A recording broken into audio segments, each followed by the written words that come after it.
Nathan Brooks, man, welcome back to the show. It's awesome to have you back on. My brother Greg, I'm so happy to be here with you too, man. And For sure. jacked for round number 2, I believe. Absolutely. I remember, I think before round 1, you, me, and 3 other guys you were trying to teach me how to use chopsticks in Del Mar, and I'm a little bit better now. Are you? A little bit, not much, but it was a little bit better. I was thinking about that night because remember we went to the first place. They didn't let us. They're like, no. Second place we went, hammered the sushi, worked out great. Tried to teach you some chopstick skills. I'm better now. I mean, I was at a Korean place like 3 or 4 nights ago, and they had metal chopsticks, and I was making some progress. Every time I have chopsticks, it's weird. I have like this mental pattern where I think about you teaching me how to use chopsticks. They never go away. So thank you for that. Oh, that was a fun night. That was fun. Yeah, that was a good time. That was like, there was like nobody around it on like a Sunday night. There was like no one in sight. In the restaurant, we were just hammering sushi, drinking sake, and having a great time. Absolutely. Well, listen, a lot has happened since we last had you on the show. So before we get into some changes you've made in your business and some exciting stuff you're working on, give the listeners a little bit about like your background and kind of what you've been doing up to this point, and then we'll really focus on some shifts you guys made in your business in Kansas City and Texas. For sure. Yeah. And thanks again for having me on, Greg. Pleasure, buddy. I love that you do the books once a week too. I think it's an incredible commitment on your part to do that, both to read that many books as well as to share that level of knowledge. And so I love checking those out. I check them out every time you put them out, and I'm an avid book reader as well. And I think it's freaking awesome that you do that. So thank you. I appreciate it. That motivates me to keep doing them. Keep doing it. I think it's a big deal. And for people who don't take the time to read them, it's, or be inspired by a new book, right? Or something maybe we read 10 years ago and you just picked it up and have a new inspiration. So that's both of those things have happened for me. So yeah, seriously. So I have been in the real estate world for a little over 10 years and actually made my living as a musician, for about 10 years prior to that, which is wild to even think of. But I am based out of the Kansas City market. I have 2 beautiful kids, beautiful wife, and we have been focused on buying, renovating, and selling homes in the turnkey space. For the last 6 years, we've flipped about 700 houses in the last 6 years. And a lot of those, honestly, in the last 3 years. And so we are now just making some transitions in our business. But that's really where our focus has been, owning some rentals, but primarily in that turnkey space and the buying, renovating, and selling of homes. Yeah. That's awesome. So with the turnkey stuff, I have a few questions for you about that and then I know you guys did make some big shifts now. Yep. When it comes to, this is where I'm like bottlenecking in my own business. Like I'm very good at acquiring houses. The renovation, we're okay at, we're not the worst, but we're not the best. We can handle ourselves. The actual property management business, I've found to be a tricky business. I think a reason on that is we're buying a lot of homes now with inherited tenants, which is inherently going to cause problems. But what are you guys in the turnkey space? What were you doing, or what are you still doing to make sure you're putting a good tenant in there who's not going to drive either your client or yourself crazy, depending on what you're doing with that? Because that's where I'm seeing, as we start to turn the knob up in the rental division, we got to make sure we're managing these properties so they don't become like, just continuous problems. You know what I mean? Absolutely. I think there's a couple things. I think so let's take it, like dissect it in 2 sections. So there's the inherited tenant, and then there's the, philosophy around buying homes and changing that. So an inherited tenant, I started literally making the decision around conversations and interaction with the tenant themselves, because as we know, as investors, we can change the house however way we want to, but it's like, what is the pain in the ass factor worth dealing with that tenant? And if they weren't willing to, like, what is it going to cost me in time, energy, money to deal with them or get them out? And in the spirit of the world, obviously, there's a lot of opinions about whether people should have rent or be moved out and yada, yada, yada. But as investors, I know you know me, I want to have a great house. I want it to be in a great shape. I want to have a great tenant. I want it to be a place for somebody to live for a long time and for them to call it home, which is great for them and it's great for me. Right. And so if I inherit a house that they've done a terrible job of taking care of that home, then we have a different relationship than if they want to. Right. Yeah. And so, I have found to be just having an honest conversation and use those Chris Voss, tools and John Martinez tools, right? That and now Greg Helbeck tools. So honestly, there's some that I just didn't buy if it was going to be a situation where like trying to get them out wasn't worth it for me personally. Yeah, you look at the factors because that's what I do. It's like if I can get it certainly at a certain number, I'm willing to take the factor. But once we own the property, I'm like, I know why the seller sold it to me this cheap. Now you know. Yeah. So on the other side, one of the things we did, and we've through COVID, I think we did very, very well with this, and actually, I think we've seen more of a big pain in the last 3 to 6 months with tenants than we did like March of 2020 personally, but we still haven't had many issues. But my focus was like mid-market, and I really hate ABC properties. I really hate that because you could have an A house with a D- rehab, and you could have a C house with an A rehab, and everybody has a different opinion. So I just say we buy good houses, and we never would sell one that we wouldn't buy and hold as a rental ourselves. But when we gave the house the due that it needed, so it was beautiful. We did a nice renovation. We could get a great tenant in there, and we could set the market. And so, over and over and over, hundreds of times now, we've been able to set the market in certain areas, certain neighborhoods, whatever.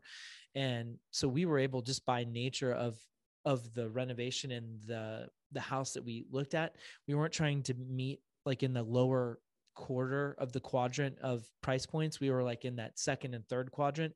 And so by moving up a little bit in the price point wise, in the quality wise of the area, neighborhood, whatever, we were able to have a lot more consistency in that quality of tenant, and then the longevity of that person staying in the house. Yes, that makes sense. It's like, if you want not a bad tenant, generally speaking, should get in a nicer area because you're going to attract a nicer person who's going to be more respectful. Like that's like the good tenants I have. They're very grateful that they live in a property, and they're thankful every time we make a repair that's reasonable. But the ones who it's like, what is that? Those in the cheap seats always hiss first. The ones who are never grateful, doesn't matter what you do. You could put a golden toilet in there and they're still going to find a way to clog it. You know what I mean? Yeah. Or hate that it's gold and it's not silver or whatever. Exactly. And I remember back in the day, which it's hard for me to believe, but I bought the book called the Section 8 Bible, and I owned like 10 houses, brother, that were Section 8 houses. And let me tell you that was definitely an experience and one which taught me that that's not what I personally wanted. And clearly there are people that have tons of Section 8 houses and make, tons of money. But it wasn't for me. I didn't like that. And so, it's like a good deal. What is a good deal worth? Well, when it's your only deal and it's your first deal or whatever, you have to really take into account whether it's your first deal or you've done, many, many deals like you or myself. And I just said, you know what? I don't think it's worth it on some of them. I agree with you. My acquisitions manager, I just had a conversation before this podcast, and he needed help with a seller. And I've learned from experience, I said, listen, seller, I will buy this if you get the tenant out. I said, if you get the tenant out, it's mine. I said, but I want to be clear with you on that because it's not a good enough deal to where I'm willing to buy it with the tenant. If it was $30,000 below her price, I'd say yes. Yeah. But with what her price is, if she gets a tenant out, I'm in it. So like, it's all about what's worth it, and what's not worth it. That's phenomenal advice for everyone. So following up on that. So obviously you're very familiar with renovation, the turnkey business. And for people who aren't familiar with turnkey, I'll just tell them what that is. Basically, you're buying houses from sellers, wholesalers, realtors. You're renovating those houses. You're getting tenants in place. You have a management company, and then you're selling those properties fully occupied, fully rented to end investors who generally, I guess, are like kind of on the East Coast, West Coast, Seattle, or that where most of these people are coming from? Yep. East They're Coast, out of West town. Coast, Texas. But primarily are not Midwestern, but it's not that we don't get those, but a lot of the folks are East Coast, West Coast, and they look at their market and they're like, oh my gosh, the cost of your house is the down payment where I live. And so, why not we, buy 5 houses where you are versus 1 house here. So exactly. It makes sense. So that's what the turnkey business is. So obviously you guys have made a pivot now and you're doing a lot more new construction to sell and new construction to rent. So I just want you to kind of go into that because I'm actually really interested in kind of like why you did it and, what your kind of strategy and plan looks like with that as you guys are executing. Absolutely. So I had started talking to my partner, David, about this in 2019. So we were debating new construction, and I'm kind of like a broken record when I get onto something like that. I'm like, new construction. Hey man, have you seen this cool house? Are you looking at this thing? It's pretty cool. And so it went on for a while, and I recognized in myself where, I sit in the CEO seat. I'm the visionary in the company, which is, it sounds really cool, guys, but being a visionary is actually very important because you can vision a lot of dumb stuff as well. So to have clarity of focus is vitally important. But in any case, this was a good one. And so we bought, I think, somewhere between 6 and 10 lots. Just vacant lots. Like, are these infill lots or are these infill vacant lots? Yep. So there's sewer hookups and everything. Well, that's supposedly. Okay. Keep going. Yeah. And so, we figured, hey, we owned them. I think it was early on in 2019. We'd expected to deliver them like late 2019. We delivered those houses in like July of 2020. Oh, damn. Yeah. Yeah. So, just like anything, we had a lot of challenges. We had issues with, builders, but it was also our own philosophy and our understanding of what we would get into. And I tell my team all the time, there's 2 things you can't buy. It's time and experience. And we had neither, And so, we got our butts kicked in building these things. And so we finally, we're still renovating. We're still buying, 10, 15, 20 houses a month in the renovation side of the business and learning in the new construction. And we had we'd hired a builder on our team, and then that person didn't work out. And we actually, we fumbled around for a while, Greg. It wasn't great.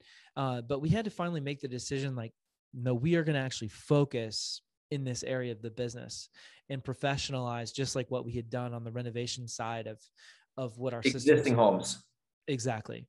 And so, over the last 12 months, we've made, and really the last 6 months, we've made a commitment to basically wind down our renovation department and scale up in our new construction. So I think we built, a handful of homes in 2020, and we'll deliver, I think, somewhere between 20 and 25 new construction homes in 21. And then we're set up and we own, I think, 3/4 of the ground for 22 to build 60 homes in 2022. In 2022. Yep. Now, with those new construction homes, I mean, I'm not an expert with that, but I know a little bit about it. Are you building affordable housing? Are you building, like, what type of housing are we talking about here in Kansas City? Because that's obviously a different area than my market in San Diego, where like a dog house is $1 million. Is $1 million? Yeah. Oh, it's great. Does that come with a roof? Does that? Yeah, right. Does that dog house come with a plumber? Yeah. Yeah. So I do love San Diego, though. It's a great city. It is a great city. So we're building kind of that entry first and second time kind of home buyer home. We have definitely built some that we've done build to rent. And then we're also doing some that are retail. And the other thing too, is in existing neighborhoods, there are also, if people are thinking like, oh gosh, I want to go do that too. Well, some of them you cannot build and rent them in those neighborhoods, whether they're deed restrictions or HOAs. So you have to be very careful. We've also learned that one the hard way. Really? Yeah. That sucks. Just built some houses. Especially after you close, when you're on the deed and you're like, oh, hot Willie, we can't freaking, that's a terrible feeling. Yeah. Or after you sell them to the client and then buy them back, which was even better. Oh, I have, knock on wood, haven't done that yet. Yeah. Don't do that. We've done that. Not fun. zero fun in that. But you know, in the end of the day, thankfully it was only 5 and it wasn't 50 that we built and did that with. Yeah. But you know, so now we're focused on, we have a couple models, you know, say from 1,500 square feet to, you know, the low to mid 2000s.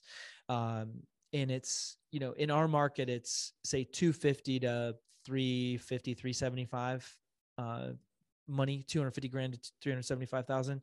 And, so just focus on properties that we can build that we know are in that market, you know, the widest range. We're not doing custom homes. We're not trying to be, you know, Joe custom home builder. We have a couple of really nice designs. We have, you know, 5 or 6 plans, and that how can we have a really well-run operation that we know what to build, where to build it, and that we can replicate it, you know, over And time. scale it. Yeah. That actually brings me to my next question before we focus on some of your stuff you're doing south of Missouri now and in Kansas. Are you in Kansas or Missouri, by the way? Is Kansas what? I technically Missouri, live in Missouri, but Kansas City Metro sits in kind of like Dallas, Fort Worth, or, you know, St. Paul. Okay. So it's like kind of on both. Except it just sits on that state line. State line. Yep. Exactly. So you guys do business in Kansas? Correct. Yeah. We do business in Kansas, Missouri. You know, any given day, I can cross that line, you know, a number of times. So it's really, okay. Yeah, that makes sense. No big deal. What have you seen? Because I've obviously done renovations. You've done renovations. What have you seen? I've never done a new construction yet. What are the things that you like better about new construction that are different about doing gut rehabs? Because I've just done so much stupid crap rehabbing houses. I could almost write a little ebook on it now on like how to be an idiot rehabbing a house. So what are you seeing on the new construction side? Because it seems to me from an outsider's perspective that new construction, if done right, could actually be more straightforward, not easier than a renovation. Because a renovation, you never know what the hell's going on when you open that damn wall up. Yeah, I think so. There's a couple of things, and just to be clear, I'm not the builder. You know, thankfully we have somebody way smarter than me, solving that problem. But you know, for me, I was like, how can I put deals together? I've bring in development opportunities. You know, what does it look like from that perspective? So, just to be clear, people are listening, like, I can swing a hammer. I have been on some habitat houses. I've built a couple of forts in my day, Greg, but you know, you don't want me trying to get the neither do you. You don't want me either with a freaking chainsaw and you know, no way. Now chainsaw, I can run a mean chainsaw, brother. But okay, I live on, you know, I have some acreage. I got a big property. I know you got you live on a big piece of property. I know that. You got your like Bobcat you drive around or whatever. Yeah. If you want to come run a tractor, shoot some guns, and, you know, chainsaw some stuff, you come hang out with me. We can solve that. But so I would say there's a couple of things. So in the renovation side, I do believe it's easier to get into. There's a lot more kind of from the start of it, you know, from identifying a property, the understanding the utilities, having a general contractor who can pull all those permits, you know, then how are you pouring a foundation? What are the plans that you're putting on this thing? What are the designs? You know, architect. Now architect and engineering, you're now responsible for that. So you're not coming into saying, okay, well, I'm going to tear out this main wall and, you know, put up a LVL and have a beautiful kitchen. You're now responsible to look at a blueprint and say, yes, this makes sense. And in a 2-dimensional world, I have to make a 3-dimensional decision. Yeah, because you're building that basis versus when you're renovating, you're stepping into something that's already been built and you're filling gaps. Yeah, exactly. So you're putting up something in a 2-dimensional world that you have to look at. And I remember the first, you know, times looking at these blueprints, and you're like, man, this is complicated because you know, and anything is new until it's not. And that was new for me. Right. So the other thing was, you know, understanding like from city to city, what does that look like? So, you know, in Kansas City proper, like they're a nightmare. They don't have their stuff together. They haven't rehired post COVID, and it takes forever to get permitting back. So you might have all your stuff together. You might know exactly what you're doing, but your timeline now, instead of, you know, being able to go in and pull a permit in a couple of days, you're pulling a permit in 8, 10, 12 weeks. So, you know, the time horizon, time to cash is also different. So longer cycle. Yeah. I'd say, you know, 2 to 3x than a rehab. So on the on the positive side, you know, how many times have we gone into a renovation and we said, okay, well, I don't know what your budgets are, but ours are running like say 80. Well, it depends. Yeah, usually it's like ends up being around 80. If we do like a straight to the studs, plumbing, mechanical, it's permit. Yeah. Anyway. Yeah. So yours are a little more than ours. Ours were running like say low 40s to mid 50s for you know, turnkey house here, which makes sense. You guys are doing bigger stuff. Yeah. But you know, you're going to spend that amount of money, but you know, like, oh gosh, I opened that wall. I tore the, you know, sheetrock down. Oh, it's not sheetrock. There's actually plaster. Yes. Oh, now I have 5 dumpsters coming in. Now I just spent $5,000 more. Oh gosh, they cut off the knob and tube and put in copper on the bottom 8 feet. Happened to me. So now you're rewiring 3 levels of a 1900s house. You know, so all that kind of stuff, you know, you're clearly so not, true. It's insane, right? Like, why didn't they just run the whole line? Like, yeah, it's insane. It's crazy. It is crazy. It is crazy. Or you know, the levelness of those 1900 houses and trying to get them leveled out or put, you know, nice flooring in or whatever. So all that to say, you come into a new construction house, as long as you can pour a foundation level, which your concrete guy better be able to do, and you can, you know, put on, you know, frame it up and have a rock, and then you have a clean slate to build from. So, you know, from that perspective, I really liked it. And I think this is the other thing. I'm extremely passionate about learning and about understanding that side of the business. The development has always excited me, and the building of new stuff has always excited me. And so to be able to actually do it, look at blueprints, talk to our designer, look at colors, and create a space that I'm excited about, that we know that we fundamentally have a hand literally in the creation of the entire thing, is pretty awesome. Yeah. And you're building like something brand new that everybody wants. Everyone wants a brand new home. Like, you know, got the freaking floor. It just, that smell gives you good vibes when you're in a new, you're like, oh man, this is brand new. Yeah. And they sell faster usually. They sell faster. Resell them sometimes. Absolutely. And I think also too, just, you know, the other thing for us was consistency. So, you know, when you look at a pipeline, and this is something you're really good at, Greg, but, you know, a lot of people struggle in acquisitions. And I don't know where you guys are at with your stuff right now, but, you know, struggle in acquisitions or what you're buying them at. And, you know, to be able to understand like, okay, well, this is what my lot cost is, which is its own problem, by the way. This ground right now is insane. It's absolutely insane. It is nuts. So, and if you're developing your own stuff, which we have started to parlay into, which you might get into south of Missouri, you know, then you're talking about not, you know, tens of thousands or hundreds of thousands. You might be talking about millions of dollars. So you have to have a totally different game plan, cash flows, and understand the financing and financials of those things, because now you're talking 12, 18, 24 months, you know, to bring. Yeah, it's a very capital intense scenario. You have to really know your numbers. And so let me ask you this now, before we focus on some stuff you're doing down in Texas now. Are you guys, like, because I'll give you an example, like in San Diego and in the Northeast where I do business, if you're in the right zip code, you can buy a house for essentially as is, like the value, literally bulldoze it and build a house that's 2 times the square footage and make a serious profit. Is that the case in Kansas City, or do you have to kind of buy vacant lots? Because like in Texas, like Dallas, for example, like you can't really do that depending on what neighborhood you're in. But in like San Diego, you could do that all day long, depending on where you are. So like, what is the deal in Kansas City with like buying existing, knocking down? I call it a buy, blow, and build scenario, you know? Buy, blow, build. That's good. Buy, blow, build. Yeah. So in KC, you actually have that. I can't remember which quarter it was. I think it was maybe like Q4 of 2020 or first part of 21. We were like the 8th highest appreciating market in the nation in Kansas City. Wow. Yeah. It was awesome. It's insane. Because we have a good balance of cash flow and appreciation, and historically appreciation. Good economy too. Yeah. Good economy. And it's in the Midwest. It's right literally in the middle, but yeah, exactly. But so there are like little sub markets that you can totally do that in, but they're like the higher end, you know, you're knocking down a $300,000-$500,000 house and putting a 1.5, you know, 2 million. So we're not building anything like that. We're building more of that entry level, or, second time home buyer kind of home. Because man, you get into those and you're literally talking about, spending 12 months or 18 months building that house. And it just wasn't what we decided to move into.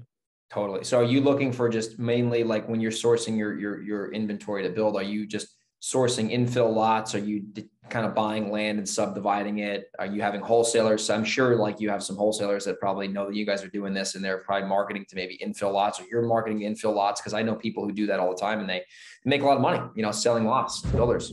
Yeah, absolutely. So we especially early on, we bought a lot of infill lots. The lesson was, to manage 10 homes in 10 locations versus 10 homes on one street is just a totally different animal.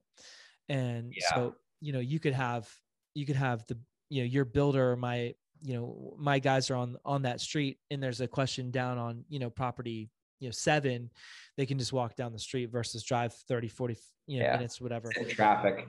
Yeah. So it's interesting early on what we would buy and underwrite. And now we look for say 5 or 10 lots, at least in a subdivision where we can have some scale. So it's smart. Yeah. That's smart. And then you have the economy of scale there. You don't have to like have all your guys like, or girl, whoever you have working for you, driving all over the freaking metro area. That just, especially like in Kansas City, I'm sure. I mean, there's a lot of people, millions of people living there. That's no joke. San Diego, New York City, it sucks driving around there. So as we transition, you're doing this in Missouri, your home area where you live, but you're also buying in Texas. You're doing development in Texas. So just how did you like pick Texas out of all? I know it's not too far from you, but like at the same time, it's like, that's a little bit different of a market. So just give me like the rundown on like what made you guys decide to go down there and why your strategy in Texas is actually different than your strategy in Missouri. Absolutely. So we've been connecting with a couple of different partners and actually even now, we're looking for other folks who are awesome builders who maybe they don't have the financing, piece figured out or the scale piece figured out. And so, we just, it's kind of a building of relationship. And as a gentleman, Tyson, that I had been talking with for multiple years, who we'd looked at apartment deals together and we'd looked at other stuff. And then he was like, hey man, I think I found a great builder. We built a couple of things. He's like, hey, you want to do some stuff? I'm like, let's look at it. And so we built a couple of just spec homes down there. And kind of kept working on that, built a few more. And then, now, great. It's kind of funny because again, you think of that visionary CEO guy, like, yeah, buy it. Well, all of a sudden we own the ground for like 432 units. Smokes. Yeah. So, we've literally gone from building a handful of specs to having, I think we'll finish with 32 units down there that are all build to rent that will hold. And I just saw some emails back and forth on the finalization of numbers on another project. It's 84 units. And we're also apartment complex. They're all smaller multis. So like 2, 3, 4 units, but That's sick. It's 6. So 84 units. And then there's another one that we're in the midst of building right now. I can't remember. I think it's 104 units total or something like that. So in one area as well. So our target's 1,000 units in 5 years down there. So all new construction, all built to rent. That's amazing. You're getting a lot of that stupid capital improvement crap out of the way by doing it brand new versus, I just had the freaking, I was in New York City and I saw a tenant call come in. It's like no heat working, 5 o'clock on a Sunday night. And I'm just like, oh my God. Anyway, we had to get the thing filled, but just like you minimize that when, and then there's just all types of crap. But I like with the new construction built to rent, exactly where you're at. So like you can minimize the CapEx and the repairs for a while. You can really defer that, 5-10 years out. So now in this Texas area, now you're saying this before you record, you're doing this down south of Corpus Christi. So if someone's listening to this and they might have some land they want to sell you, where exactly is this so they can maybe connect with you and sell you some land or whatever they might have for you? Yep, absolutely. So it's in the Rio Grande Valley. It's basically, Elon put it on the map, which is in Brownsville. So there's Brownsville, Harlingen, McAllen, LaFerrier. Okay. I know that. So, yeah, it's been great. And we're excited about, the opportunity to grow it and develop it. And also just, it's totally different learning, because you figure, you go buy one house and, when your markets, they're like, what, $1 million or something, but Yeah, here, here, say you're spending, 150 to 300,000, and, there, we're just a piece of ground, we might have, 2.4 million just in the development cost.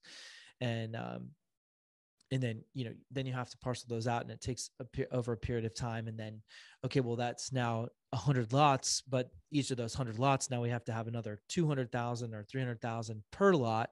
So, all of a sudden you get up to, 15, 20, $30 million in one project that you have to figure out how to balance the financing of it.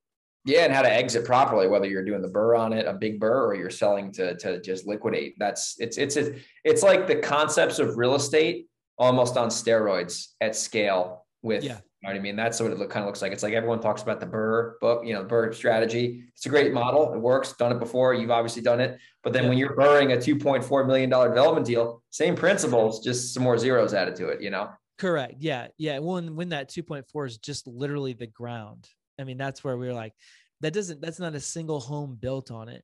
And so, I think in that one, we're talking, 20 or $30 million in one deal. That's wild. Yeah, which is wild. So, and then again, getting the pacing right. So how many permits do you pull? How quickly, can you finance which of those projects and over what time? And then, in the current market too, you have all the material shortages with, windows, HVAC, whatever it might be. So we're ordering, thousands of windows 4 months ahead to get the lead time to make sure that they show up on. So they get delivered. Yeah. So you don't have to, because the supply chain's all out of whack. Yeah. We've had that happen where there's, we have to basically pick what's available and make it work versus like having everything, this is on the renovation side, not on the new construction side. But that's awesome stuff, man. It's amazing to see, like, it's in a couple short years, the changes that you guys have done in your business, especially making that like slight but big pivot into new construction. Obviously, you're already renovating, but now you're renovating, or now you're building in your market. You're building in a different market to rent, to resell, which is amazing. And I know for sure you're what's it called? You're learning a lot, but you're learning so much. You actually are in the process of working on your, I believe, is it your first or second book, Nathan? First book. Your first book. Tell me a little bit about like what kind of got you to do that. Like, cause I mean, that's not an easy task. And what is the book about? Like, we'll just kind of unpack that now. Awesome, man. I appreciate that. And I shared some news with you earlier, which we're not going to go into necessarily, but it's definitely, it's been a really interesting journey. So 2 years ago, I started writing out the book, like outline, or what I thought was the book outline.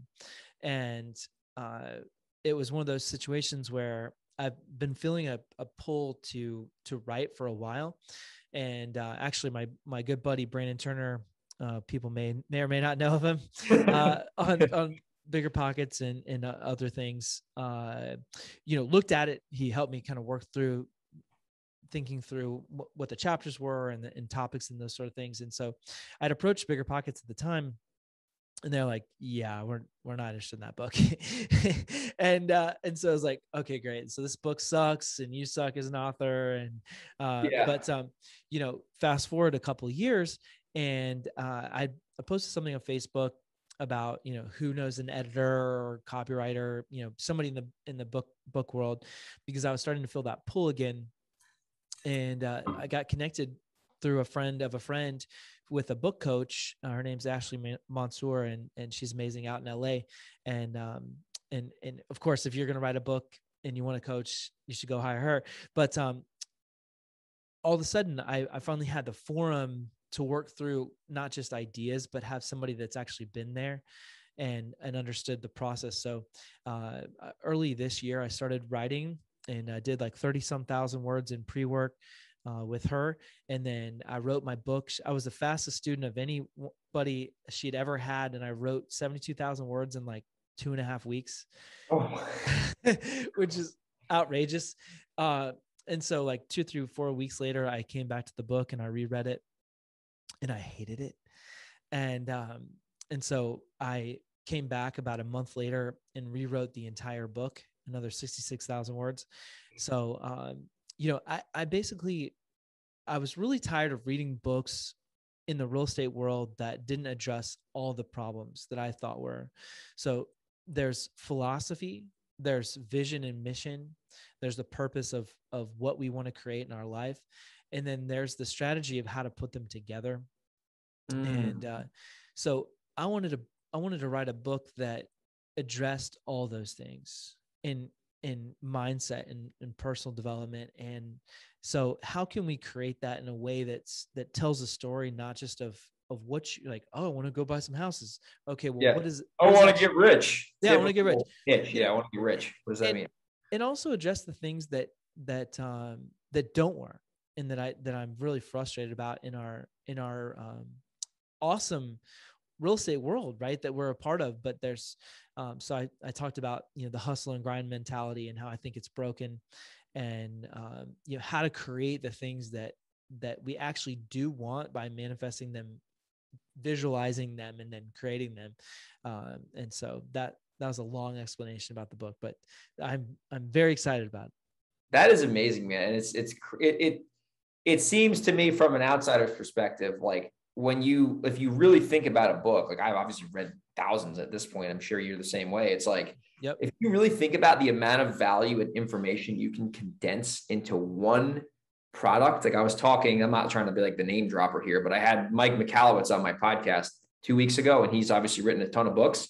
And I was asking him, I said, why do you like writing books? Like what's the and he's like, Greg, there's nothing you can compare when you take the price of a book of $25 or whatever, and the amount of value that is condensed in there and what that can do to help somebody. He's like, that's why I write books. And I was like, man, that was such a good freaking answer. If you really think about 200 and whatever page, however many pages the book is, it's that person's best information packaged from their experience, their philosophy into a physical or a digital product that can truly impact lives at scale. At scale. And that's the thing, Greg, is that literally think about it. Every time you read a book, and I know a lot of people who are fearful of this, or I hear like, well, I don't know if I'm taking away everything. I'm like, no. Take one thing. Like one thing. Just read the book and take one thing. And but a prime example is Atomic Habits, which is freaking. Oh, awesome. I love that, dude. It's literally, let me pull that thing out right now. Keep talking. Atomic Habits. It's a beautifully written book, James Clear. Yeah. And the thing that for me out of that book was the habit stacking, where you have something you're already doing, you just stack 1 or 2 or 3 or 4 other things on there, and all of a sudden the thing that was already a habit, you just can add on to it. It's literally, it's like, all right, well, now when you brush your teeth, you also, right after you brush your teeth, you go sit down and have meditation time. And then after meditation time, you knock out 100 push-ups. And after 100 push-ups, then you write in your journal, like whatever. That's it. Yeah. That's amazing. And it builds momentum too. Cause you can and it's like those little things. It's like, I always think back to like the stupid stuff I've done and the good things I've done. And usually the good stuff is a derivative of some takeaway I got from a book, a podcast, a conversation with somebody, or some idea that struck me that I decided to act on. And it's interesting. I challenge all the listeners to go back and think about some good things they've done and see where that initial idea germinated from. And it most likely is going to be from a piece of content, most likely a book or a podcast or whatever your choice of consumption is. So, man, that's super excited for you. And I'm excited to get you back on the show eventually when the book, starts to make way into the public, and we'll promote the hell out of it. So as we start to wrap the show up here, like you've learned a lot over your real estate journey. If you had to boil it down, if you were going to, let's say, go back to yourself when you started, your current self is going back to your previous self, and you had to give your old self one piece of advice that would make you, that would just give the most value. What would you say that would be, knowing what you know now versus who you were when you started as an entrepreneur? There's a couple things. Can I do a couple? You can do as many as you want, dude. Okay. I would have kept more and flipped less. I hear that all the time. I'm starting to do that now. Keep more and flip less. Active income is cool, but there's nothing like owning the asset. Keep more, flip less. Number 2 is it's fun to be interested in a lot of things, but the magic is when you're great at one or two things. And love that. And being able to tie it to the desired end state, desired end result of what you actually want to create. So just because you have a big team doesn't mean that you created what you wanted. Creating what you want means you created what you wanted. Yeah. And so you have to actually know what that is. And then you have to constantly come back to it. And so for instance, in my life, I'm constantly thinking about the blend of personal, family, and business time, and how am I spending it, and what does that actually look like? And I was just having this conversation this morning with somebody on my team that was saying like, hey, on Sundays, they're stressed because I'm getting back to work. And I'm like, I don't ever think about that, because I might work on Sunday. I might work on Tuesday. I might go play golf on Thursday. I might, go on a hunting trip, and I might come back and then I'm whatever. I don't think about it like that. And if you created the time and space that you have in your existence that continually feeds you in a way that you have those experiences in all 3 categories, personal, business, family, then you won't have that. I love that. And it's so true too, because like when you look at it just as life, not business or family, it's all one thing. Mm-hmm. It's like it's like everything just goes in sync. And like when it's funny. Like on Sundays, I always like plan. Plan. Technically that's work, but that sets my whole entire week / life up for optimal results. You know what I mean? And it's fun because then it is fun. I'm thinking about what I want to create. And then I would say the last one would be, it's so easy to get wrapped up in the social media, and clearly we're doing podcasts and we want people to listen and we want to make an impact. But, recognizing that the value doesn't come from the outside, the value comes from the inside. And when we put value on inputs that we don't have control of, we are limiting our ability to enjoy, love ourselves, and appreciate our life, versus looking at the inside and the internal inputs that we have control of, which is, what is my mental health? How am I taking care of myself? How am I eating? Am I, taking care of myself in the way that I should be? And then internally, I'm set in a place that I can be outwardly capable and brilliant and loving and generous and all the things that I, Nathan, want to be. And so, if we're not taking care of the internal, we cannot possibly take care of the external. I love that. It's like you're inside are a reflection of who you are outside, right? So if someone, it's so true. It's like, man, I love how you said that. I heard like a similar, like, I think in the book, the one thing he talks about, at the end of the book, it's like this kid was hanging out with his dad, and he was like trying to put this puzzle together, and he couldn't find a way to put the puzzle together. And then he ended up looking into the table, and then like the thing like showed this picture of like a man. And then once he put the man together, the whole world came together. It's like this, I might have butchered that, but basically if you put yourself together and take care of yourself, the rest will manifest with time, if that makes sense. Gary Keller's a lot smarter than me, so he tells the story better than I do. Well, Gary Keller's written a lot of books too, but yes, and he's got like 70 years on us. He's got a bunch, and J-Pop is on as well. But it's exactly right. It's exactly right. And then the recognition that, money's awesome and making money is awesome. But, there's a lot of really wealthy people who are very unhappy, and it just doesn't, it's not equal. Those things are not equal. 100% agree. And especially the circles that we run in, and some of the people that we know, it's like, you think these people who are worth 10, 20, 30 million, they have it all figured out. But if they haven't solved those problems that money can't solve, it doesn't matter how wealthy you are. You're going to just be the same person at that identity level that you are, because you haven't solved that problem.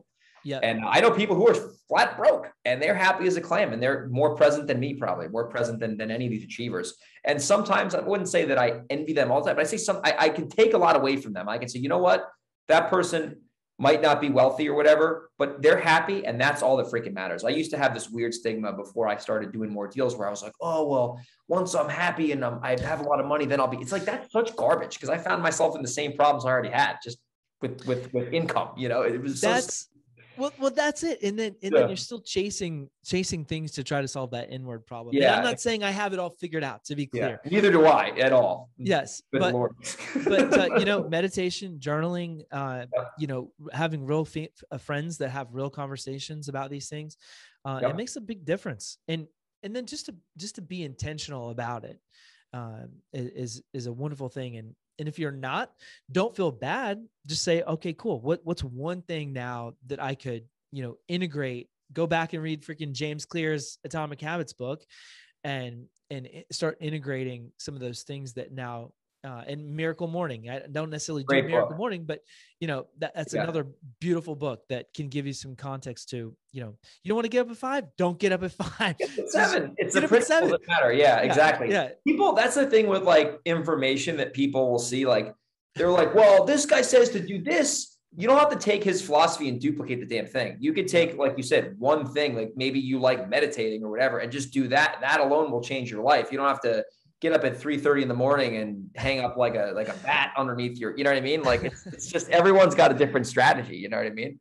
Exactly. I know some people who like, they're worth $10 million and they don't even have an alarm clock. Like they just get up whenever they want. Like, so it doesn't matter what it's all relative. Nathan, man, this was a pleasure. If people want to connect with you, we're going to obviously have you back on as your book starts to get pushed out there. What's the best way for people to get in touch with you, check out your company? Maybe they want to do some business with you. They want to follow you online. What's the best way? We'll have Anna put this in the show notes and we'll have this all linked up. Awesome. Yeah. You can find me on Facebook, just Nathan Brooks.